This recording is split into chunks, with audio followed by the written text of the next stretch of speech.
Hello, and welcome to The Smoking Spot, a really good podcast about weed. We're getting into weed and flavor and just flipping through some books today. Amanda? Ryan, you forgot to say your name. Yeah, we'll get there. We'll get there. I'm Ryan Herron here in Portland, Oregon, with my co host, Amanda Breeze. But I say my name. Oh, wow. We're really out of practice. Okay. Well, I told you, I'm not going off the script today. I'm trying to just bring the energy without having to, oh, we know who this is, and you know who that is. That's so funny. And I'm Amanda Breeze in Toronto. I know my lines. And we're looking for Carmen Sandiego. But it's true. We are out of practice because we've been off for a hot second, but it's good to be back. It is. It is. We're working on launching the wheel. You heard all about that, the poster version. That was nice. And had some other projects that really needed attention. So take a little breather on the podcast, but we're back and we're here. We're going to talk about books, stuff we've been getting into, and kind of like dig into some ideas maybe for our 50th episode, which is should be following this one. I know it's coming up, coming in hot. Yeah, we've been working on the wheel for all of those who demanded printing. It's sure been quiet on the website, but it's available now. Because we are using a print on demand service and we have offering the two sizes that we're calling desktop and movie poster size, right? If you need a different size than that, let us know. And within 1 week, we will go on there and create a link for you to order your wheel at an appropriate size along the same lines of the pricing that we have. That makes sense for everybody. So, hey, if there's a size that you would like and you don't see, reach out. We'll make it work. Yeah, also digital still available on my website so you can print it yourself.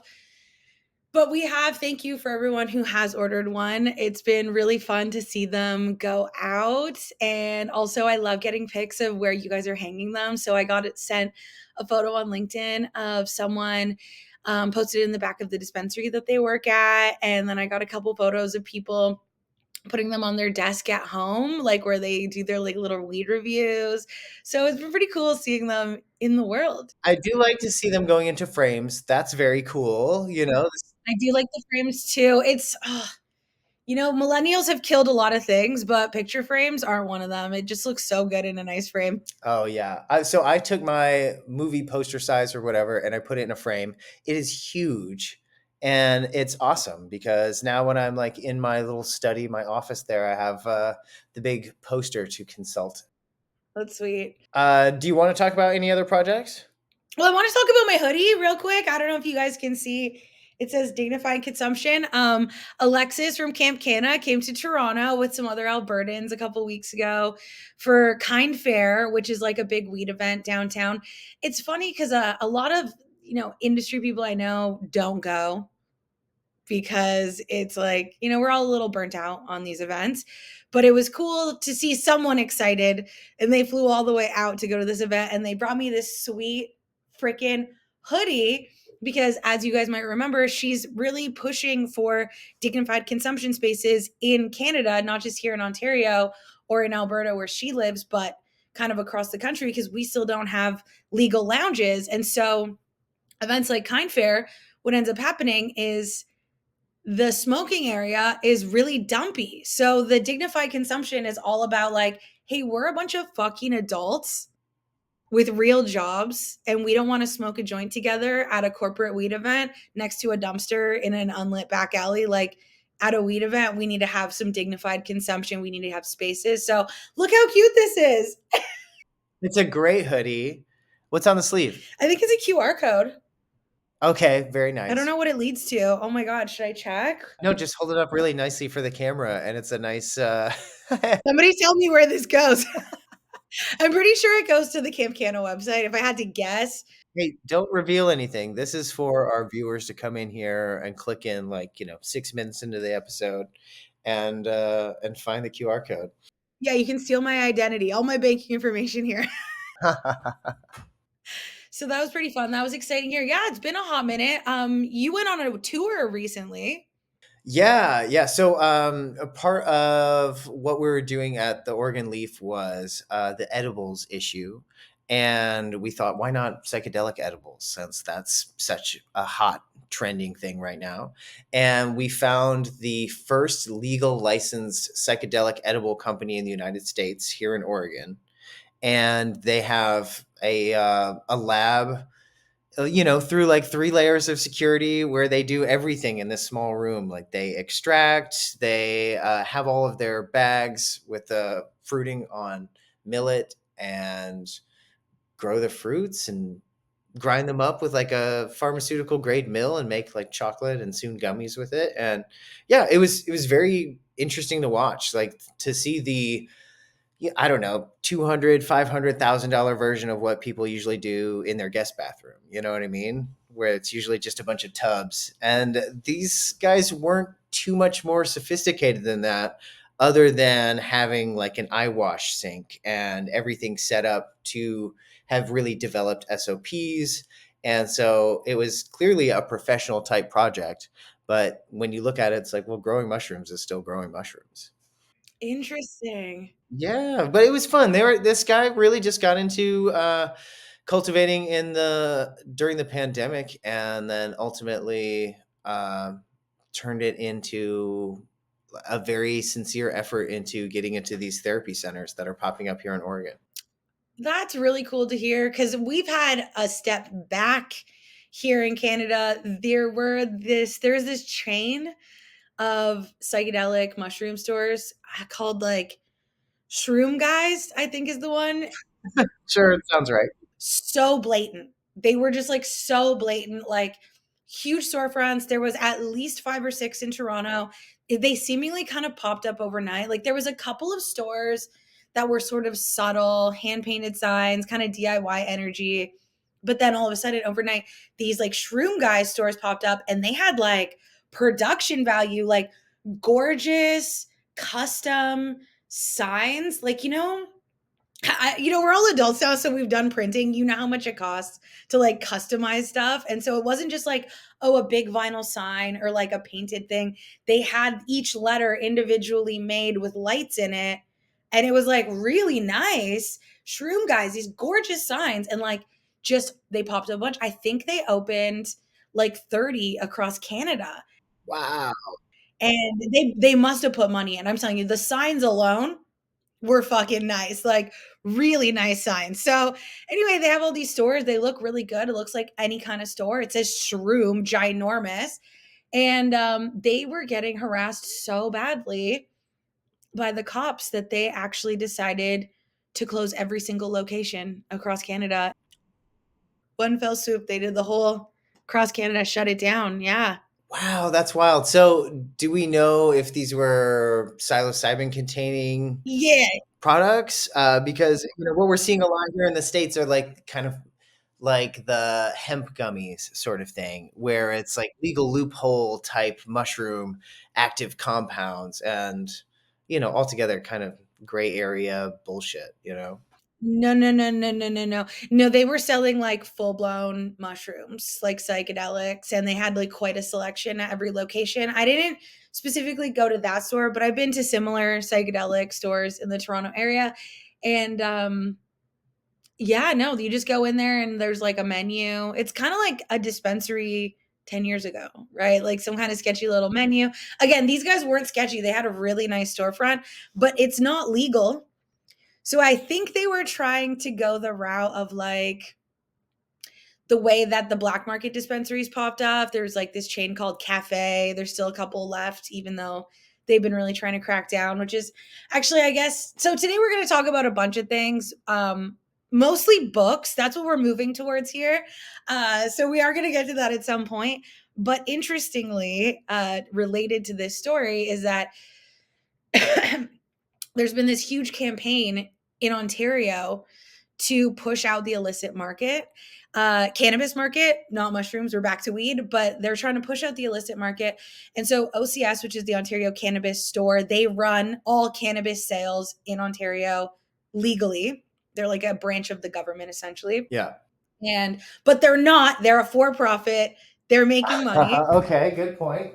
They launched a massive campaign a couple months ago, last month, called Buzzkill, which they built a pop-up fake weed dispensary and then hosted a bunch of events to try to get people to see the difference between illicit cannabis and legal cannabis in this attempt of like, but it ended up being a very propaganda heavy event, and they ended up offloading a lot of the reasons why cannabis is not succeeding here in Ontario, why a lot of businesses are closing. We've lost half of our dispensaries. We're just seeing small brands being bought up by bigger brands. Even successful small chains are now being scooped up by like the big players.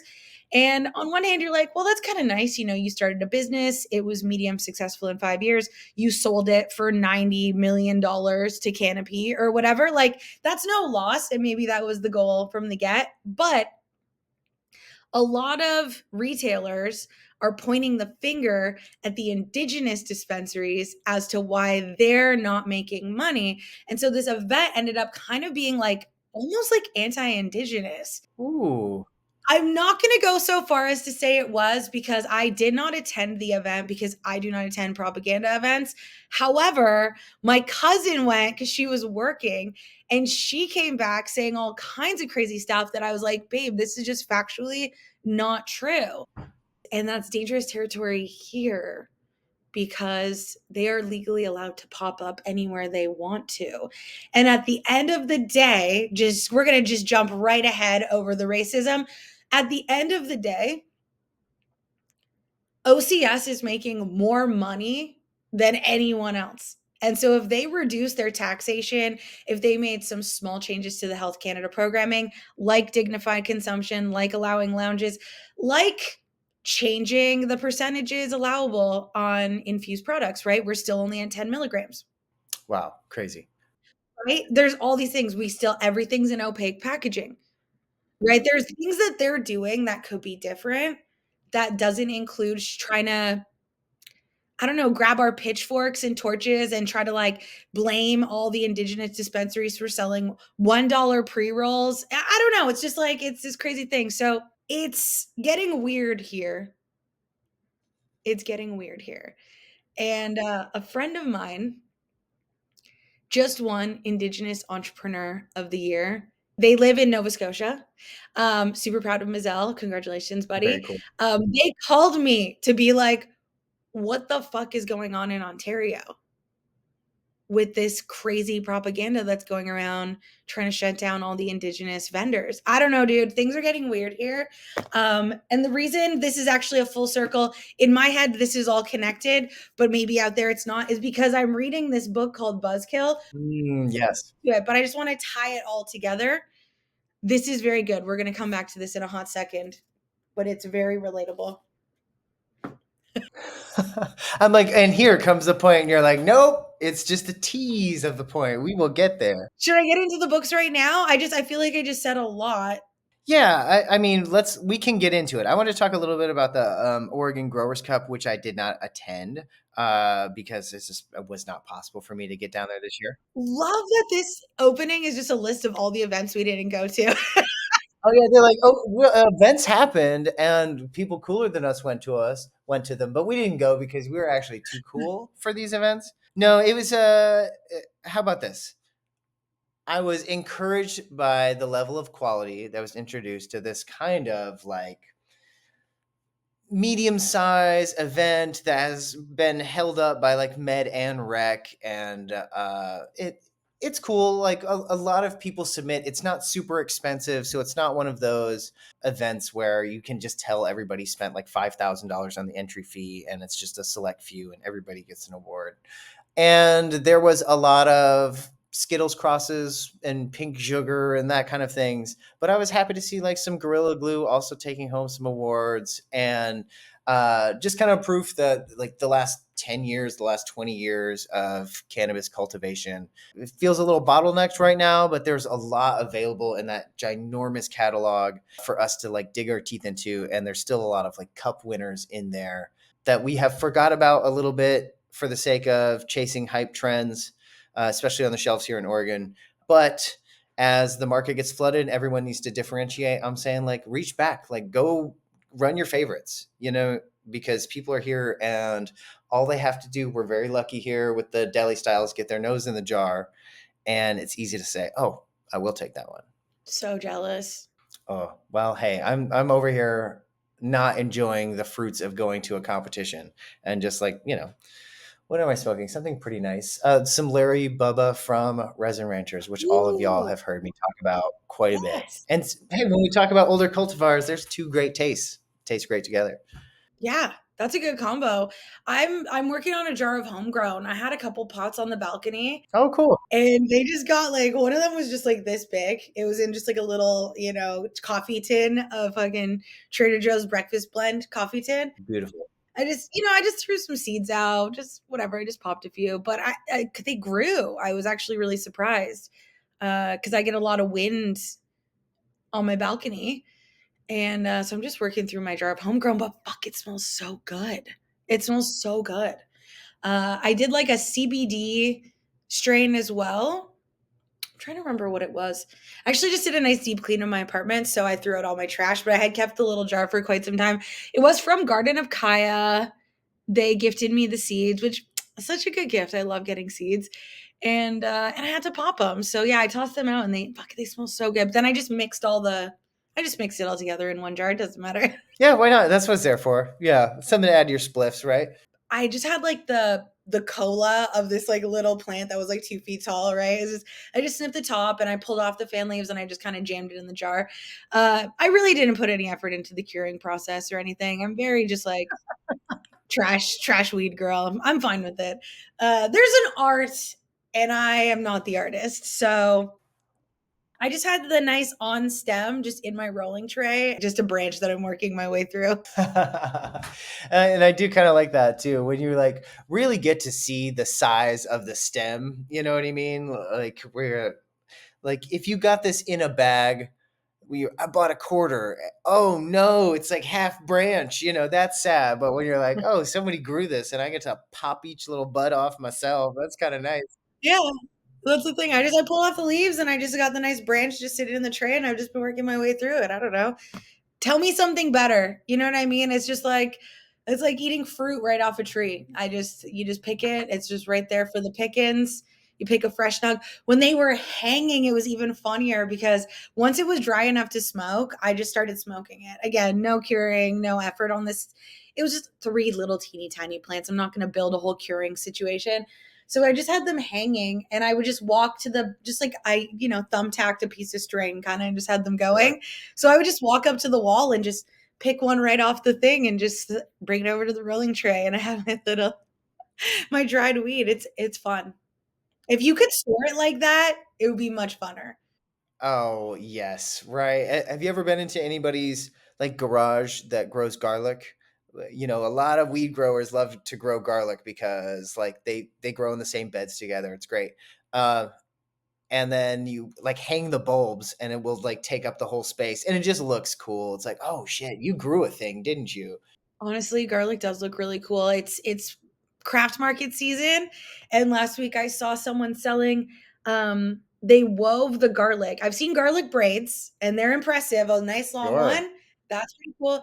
But the artist had woven little baskets out of the garlic leaves and the garlic was sitting in it in a basket woven of its own leaves and they were just like little like a soap dish size, maybe like imagine like an extra large soap dish. I don't know if that size is resonating, but it was just like a little, but in a basket. And it was like its own bed. It was That very is cute. great. And that is exactly the sort of thing I would spend all season on. And then like a mouse would eat it at night. And I would be like, oh, my farmer's market money is gone. I truly don't have the patience for those kinds of projects because I just know they're going to fall apart on me. But I would love a little garlic in its own basket. I would never be able to turn it into a garlic bread. I've seen so many cute garlic weaves, but I've never seen a full ass basket. So uh yeah, I should have got one. Maybe I should have bought it. I've overextended myself this season with the craft markets. Um I have a problem. Well, hey, that's okay. You're supporting small business, which is what we should all be doing this season. Speaking of which, let's support local. So I got all my favorite books. I've been working, as we mentioned. It's so's Ryan. Fuck, we hate it, but we're doing Yeah, it. we're at it. We're doing things. Well, we haven't recorded in a while, but the nice thing about this job is it's given me a lot of time to read. Hey, I like that. So I've worked my way through quite a few new books that I really want to share with the crew, especially being as like Christmas holiday season is sort of around the corner and everyone's going to be shopping. And listen, weed makes a great gift, but it's kind of small and you need something to go with it. So why not stock up on some like really, really good Amanda approved, smoking spot approved books? We're taking the guesswork out of book shopping. I know they're expensive. I've been saving up for a couple of these for a while. And I'm generally an impulse buyer, but books add up. So I'm going to start with the non weed one first. I have no affiliation. This is just a really good book that I've been working through. It's called 2120, and it's actually a choose your own adventure Ooh, illustrated book. Okay. So this is real. I just get stoned and I start choosing my own adventure. And you're basically like, it's like an escape room. You're trapped in this building this is cool. and you're trying to find your way out. And there's like puzzles and clues, and you have to like solve certain puzzles to get to other pages. Like, this is a good example because I don't know if you guys can see here. There's a lock on the floor. So I had to solve the puzzle to unlock this page so that I could find all these other each number's a page. Anyway, this is very cool, unweed related, just in my book pile because I'm working my way through it. That seems rad. It's just a really good book. Okay, so if you're just looking for something fun, highly recommend. Now, in the past month, I've read these three books. So these are kind of like the three I want to talk about today, and then I'm going to here's our table of contents moving forward. We're going to talk about the three books I just read. We're going to talk about my book fucking giveaway on Instagram because I'm giving away 3 books on Instagram. And then I'm going to point out a couple other winners that you guys probably would love to get as gifts or you should give as gifts because these are just really, really solid publications that I think are not getting enough hype. So, are you ready to jump on the reading railroad with me, Ryan? Yeah, very much so. Well, hey, I want to know which was the fastest read? Which one did you just tear through? And where you were like holding up the finger when somebody comes up to talk to you and you're like, I'm going to finish this couple of sentences first.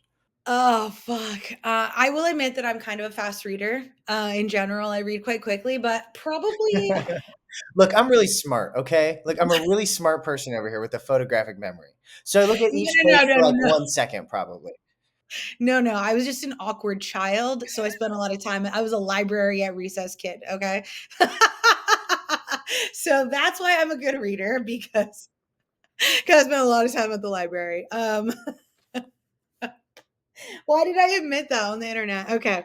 But no, the book that I probably read the fastest, just because it was easy to go through, is this book called Weed. And this one has been on my shelf for a hot second. I feel like the back made it seem more like a history book. And so I thought that this was kind of just going to be its subheading is cannabis culture in the Americas. And I honestly just humans have used cannabis for thousands of years since the Neolithic period. It was giving this is like Yeah, a history lesson yeah, on weed. So definitely, right? I do love a history book, but it didn't jump out at me right away. Wrong. I could not have been more wrong. Wish I had picked this one up sooner. Hmm. It is a collection of interviews with different people in the cannabis community across North America and a lot of stuff coming out of Mexico and Southern Central America. So this book is very inspiring. I end up kind of dog earing pages that I want to come back to. You see all those little dog ears? That's everything I want to go back and read. So let's just, I don't know, pop through a few. Chapter 1 really sucked me in because chapter 1 talks about cannabis in our bodies. And so it's basically about, honestly, I don't even think they're supposed to be inspirational, but they were kind of sad. Like the chapter called One Last Good Day Ooh. was honestly made me cry. And that was a story about a girl who had to travel all the way to Colorado to pick up edibles, brought them all the way back over state lines to give to her friend's father, who was a cancer patient. And he had one last good day with the family before he passed away a few months later. I had a very similar experience tending to a woman who had cancer, and we were using the Rick Simpson oil, but we were in Oregon, so super accessible. So we were using a lot of it. Myself included. It's cheap. That's potent shit. That's no joke. Yeah. Anyway, that chapter was a little intense, but it gets into like the drug war and social justice topics, which are really inspiring. Some of them are fun too, like culture. So there's like interviews with the guy who does sports. You might know him more than I don't generally follow like American sports celebrities. Al Harrington. Sure, yeah, and he had a couple of like cannabis brands here in the states as well, kind of promoting it because it had worked so well for him. So yeah, that's a familiar name. Yeah, okay. I feel like we're gonna get a lot of shade in the comments. I'm gonna get a ton of messages being like, "You don't fucking." I don't know. I don't follow These people sports. are pioneers, Amanda. I don't follow sports. I'm sorry. Indigenous empowerment. I loved the chapter on narco ballads, which was like all about the corridos singers, and they sing songs about like drug dealers who are heroes, like community heroes. Oh yes, this one is one of my tagged pages. Jesus Malverde. He's like the patron saint of drug dealers. Jesus. Yeah, and it's this perspective that we never see. It's a whole bunch of perspective. I feel like am I selling it? I want to sell it. This is a really good book. Yeah, and I'm looking at it. It kind of do not be offended by this if you're the author listening to this. It looks a little like Bargain Bin, just in the way it's just called weed and it has like a kind of basic picture of weed on the front.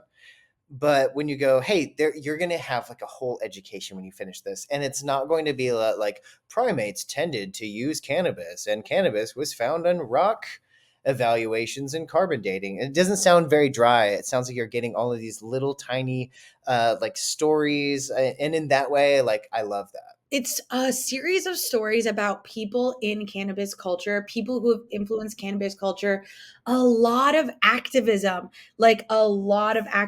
regarding countries that haven't legalized, states that haven't legalized, people who are doing these like sit-ins in Mexico, Rastafari culture. But honestly, it's mostly about people doing things. So the reason there's so many takes is I went and followed a lot of these people on social media and like joined their mailing lists. Like these are actively happening stories. So this is like a very now, and I believe it was published this year. Wow, that's cool. And for it to be this sort of like modern anthology and have all of these different stories and points of view, it sounds like a total get it from the library, add it to your holiday list. It's really good. I hope I'm selling it. This one shocked and surprised me at how delightful and inspiring it was. It sounds like you needed that one to counter out the big business of cannabis. I needed that one, honestly. I needed some inspiration because even though we both live in places where it's pretty legal, Yeah. I know you're not federal there, but like it's pretty legal here. I really forgot how many people don't have access or have weird access. And just the laws overall. I mean, there's a chapter on hempcrete and hemp as a building material and how it could re-energize entire communities, like impoverished communities, if they could legally grow hemp. Not only would it provide housing and building materials that are desperately needed in areas that don't have them, but it's a fast grower. It'll help Yeah, it's a bioaccumulator, so it pulls like yes, heavy thank you. metals and pollutants out of the soil. Yeah. It's going to be job creation, and it's just like the easiest crop to grow, and it grows well in these areas. Like lot to consider. A guy who makes shoes out of hemp as well was in one of the chapters. Hmm. But it was just really good to see all the activists doing cool shit, and hearing their stories in nice little bite-sized bits. Each story is kind of short. It's like maybe 2 or 3 pages. So there's a lot to learn about people, like the real people behind the scenes. Highly recommend. Caitlin Donohue. 10 out of 10, babe. Really great book. 10 out of 10, Caitlin. Stoked. I love that. Hey, thanks for making me aware of that because I'm following all of your like book fair type stuff, and I think that that's great and always interesting. And I'm like, you've turned me on to so many books, but that's the first time I'm hearing of this one. I just read it. It's been sitting on my shelf. Like I said, it didn't jump out to me right away. No shade because I actually love that color yellow, but like something about it, it didn't grab me right away. And that was dumb because this is actually one of the best books I've read this year. And if you work in the industry or if you I think there's like two types of people that buy books about weed. One is people who just love weed. A lot of us work in the industry or dabble in the industry. And the second category is this category buying books for people who still believe in the stigmas. Do you know what I mean? So it's like we have one type of person who's sharing all this information. So this is one of those books where not only will you absolutely fucking love it and love reading it, but you're gonna want to give it to that fucking guy who still thinks weed is black tar heroin. You're going to want to share it and share these stories. Yeah, sneak it into the bathroom of your least favorite uncle, and then watch as he has some new stories to tell. Well, and it's funny because I actually had a friend talk to me yesterday about this book. It's called Chill. This one's by Jackie McAskill. She's the CEO of Sheesh Hash Sodas. A month ago on LinkedIn, you were like, "Hey, I'm just getting into this book. It's great. I think you'd like it too." And you sent it over to me. And I'm saying all this because you're holding it up and I'm cutting you off. But I haven't looked. I have not picked it up for myself, but I put it on my personal holiday list. So I hope that I get to read it sometime in January. Will you give me a spoiler-free version of Chill?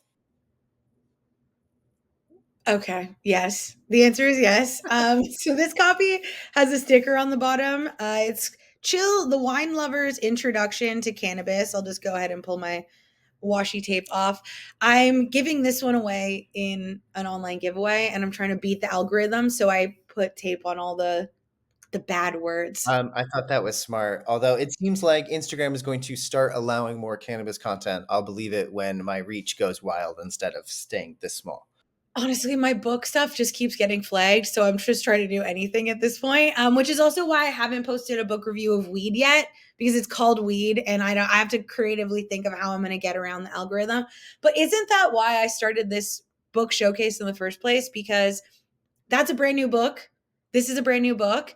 It has the bad word. You can't post it anywhere on social media. Like there's so much censorship that no one's reading these amazing publications. Okay, I digress. The spoiler-free version of this book, it is exactly what it says it is. The Wine Lover's Introduction to Cannabis. And I am not a wine lover. I'm not a wine lover. I've been a drinker, I've been a sober, I've been a dabbler, but wine is something we know and understand generally. And it's so similar to cannabis in so many ways that if you want to learn about weed, this is a great way to do it. It's a guide, it's thorough, it covers everything, like the basics to the most. And obviously, you and I, Ryan, we don't need to know the difference between like live rosin and live resin or something. Do you know what I mean? Like, we don't need a guide, an intro guide. However, I learned a lot in this book. Nonetheless, you'll find something new because there's stuff I didn't know about wine. I actually learned a lot about wine. So Jackie is a high level a wine sommelier. She's an expert in flavors. She comes from wine and she's moved into weed. She has one of the best selling drinks in the legal market here in Canada, and then she put her two loves together into one fantastic book. So I did a little book review. I think spoiler free. I never really think about that actually. No, I mostly was joking because I'm thinking I'm going to probably read this book. I feel like it's more educational, and in the end, I'm going to be like, oh, the wine did it. I thought it was weed the whole time. Oh my goodness! I'm so glad Amanda didn't ruin that for me. That's hilarious. Yeah, I'm like, what kind of spoiler? Like, But yeah, there's this book also has, oh no, you know what? This is my giveaway copy, so it doesn't have all my little. Oh, all your dog ears. Well, that's good. Well, then treat that one nicely. Somebody's going to be reading it for the first time. I'm going to respect it. One of the sections that I was most tickled by is when she talks about terroir. So, like I said, there's some beginner stuff that's going to explain like the difference between flower and extracts and a joint and a bong. But then you advance into like, we're talking about terroir, but it's in this really accessible way. So, yeah, this book, read it in like a day. I couldn't put it down. It was so cute and so clever. Chill by Jackie McAskill. Highly recommend that one. Very cool. Yeah. I mean, I think, when weed was just popping off and the only jargon, the only way we had to explain it was through what we had read in High Times or talked about with our close group of friends. It was really evident to me that we needed a more elevated way of talking about cannabis and that beer, wine, perfume had all gotten the attention that cannabis would eventually get. And so, understanding any of this stuff, wine is the ideal place to start. And I'm with you. I'm not a sipper or a dipper of wine. I like it enough. I'm not as entranced by the profile like I am of cannabis. So whenever I drink wine, like I do try and appreciate it, but I don't go wild with it. And I think comparing cannabis to wine would give me a greater appreciation of wine. And the other way around, people who already like wine, I think are a really natural analog for high-end cannabis consumers. But I have seen firsthand that that's not the case, that the person who's willing to spend $100 on a bottle of wine for a dinner is also the one to be like, come here and look at this $72 ounce I got. And I'm always like, how are you the same person? But, they are for right now until we can kind of get these groups to overlap more and more and more. Exactly. And a lot of it comes down to stigma. And that's something that gets talked a lot about in this book is like, I think it's chapter 1 or chapter 2 is about prohibition. And alcohol is no stranger to prohibition. And what's even funnier is when I was posting photos of this book online, it occurred to me that I don't have to remove the word wine.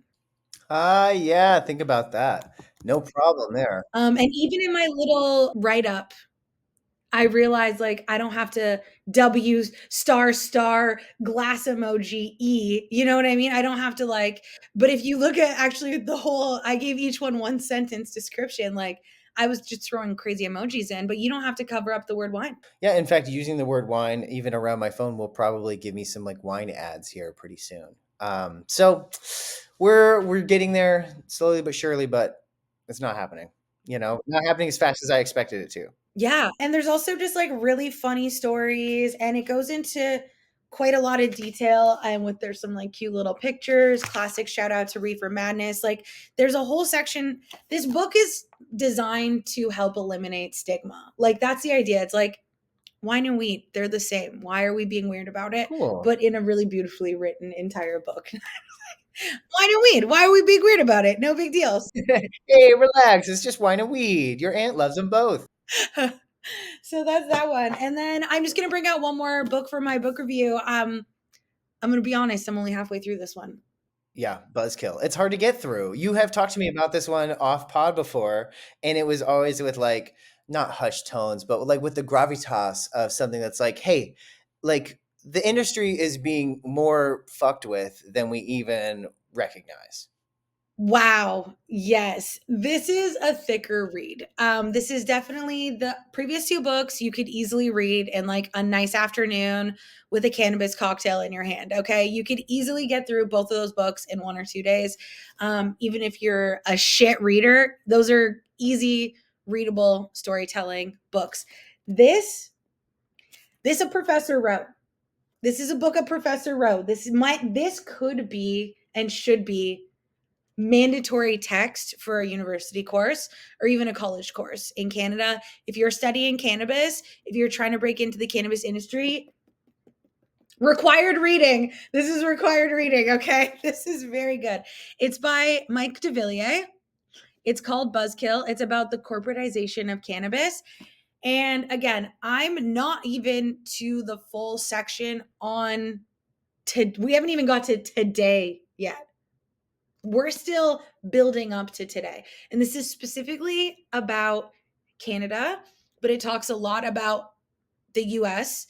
It goes into such depth about how Canada disregarded any wholesome ideologies related to bringing this plant to the people and decided to go for a full blown for profit system.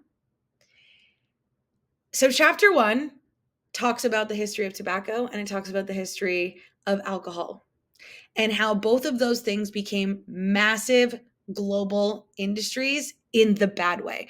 So, when you think of tobacco, it used to be a sacred plant. It was something used ceremonially. It was something that was considered like it was like a revered plant. And cannabis, now we're finding a similarity there. And what happened to tobacco? It got co-opted by mega corporations who have never taken accountability for the shit that they've put out and the harm they've caused the entire world. And could it happen that weed falls into their hands also? And based on how we've legalized, that's how we've landed where we are today. Like this possibility that weed is the next cigarette, like Mm. toxins and all, right? And so one of the chapters talks about the reason why they let cannabis go corporate was to create a safer product for people, which comes back to literally, it's funny because the cannabis event in Ontario was fucking called Buzzkill. And I'm like, maybe me and Mike Devillaer are the only people that see the irony in this. Okay, there's like two people in the room. It's me and the author, and we're like, they called this fucking Buzzkill. That's wild because they corporatized cannabis. They created a for-profit system, and now they're mad that not enough money is being made, and they're trying to do this roundabout thing and taking the plant away from the people again. Anyway, I'm gonna pause there for thoughts because I feel like again, I feel like I'm not really like getting you. Everybody needs to buy these three books. Like I don't really know what else to say. They're kind of great. No, I am on it. In fact, I like what I'm going to do is I'm going to add Buzzkill to my library queue. And when it shows up, I'm going to sit it on my desk and it will guiltily shame me into reading like the first couple of chapters. And then I'll be like, well, now I'm mad about it and I need to keep reading this. So yeah, in that way, I think that I'm sold on all three books today. So your affiliate links are in the description. No, Amanda's like, I would rather just have people go and get these from somewhere that makes sense. I have been ordering my stuff from Powell's Books here in Portland. It gets here quickly, and they're still independent. Yeah, just having them sent to your house, having them sent to a friend, like it's really easy. Venmo emailed me today, and they're like, giving cash as a gift has never been easier. And I'm just thinking like the lack of care of Venmo text that says like I put $90 in your account, Merry Christmas, is really bums me out. But go ahead and spend $18.99 on your local bookseller and have this sent to a friend, and it shows up and it's like instantly a gift. I knew you would like this. I thought you would read this. It didn't cost me a fortune. Enjoy. Highly recommend those other books. Highly recommend this book as well.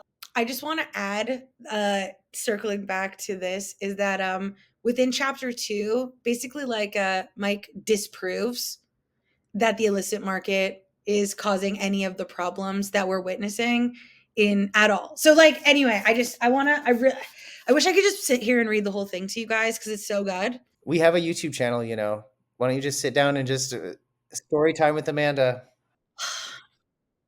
Honestly, I might have to. I feel like if you work in the industry, you really need to read this book. But this is just a random chapter, random page.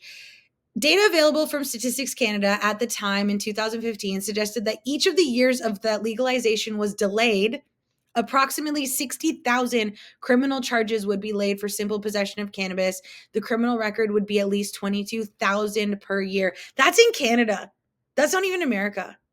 Just saying. Yeah, it's probably 10 times higher here. We love to incarcerate people. It's awful. When the whole time they could have just made a legal alternative. That's the thing. It keeps circling back. Anyway, I'm not going to read the whole book, but you know what? I think I am going to do an extended book report once I completely finish reading it. But yes, please get these books. I really recommend those three. Full stamp of approval. Last book we'll go through today. I think we did this on the last one. It's called It's Just a Plant. And this is a kid's book. So I just want to point this one out. Beautifully illustrated children's book. Highly recommend that. And that's it for my book review today. I think that's killer. Thank you for like bringing those in. I had a couple of books on flavor that I have stacked here, but I don't have time to get to them today. Oh my god, I'm such a dick. I forgot you brought books too, Ryan. No, here, the best part is like I'm like, hey, these are okay, and you brought some bangers. So let me come back when I have like a refill, and we can do another book episode. But coming up instead, we have our 50th, which will not be like a look back retrospective. We've done that in the past and been like, this could be more fun. So we're going to be talking about some more like forward thinking, future of the podcast type stuff, and really digging into the industry a little bit more. Thank you for spending some time with us today. You know where to find us, right? It's good to be back. You know where to find us. Check out my Instagram at emerald.temple.living. I'm doing a 3-book giveaway, a copy of Chill, a copy of Chill, and a copy of Cannabis Drinks, and a copy of Cannabis Cocktails and Mocktails. So it's a trifecta of bevy books, and I'm doing, I think next week, I'll probably pick a winner. So go ahead and tag some friends in that post so you could possibly win some of these sweet books that we talked about today. And you can find both of us at the Dot Smoking Spot. Yeah, hope to see you guys there. You guys know you can always find me at the Loud 100. Said no matter what kind of pain and anguish life may bring you, oh, smoke it up, hold it down, and don't ever stop. Well, you can always find your smoking spot. Yeah, you can always find your smoking spot.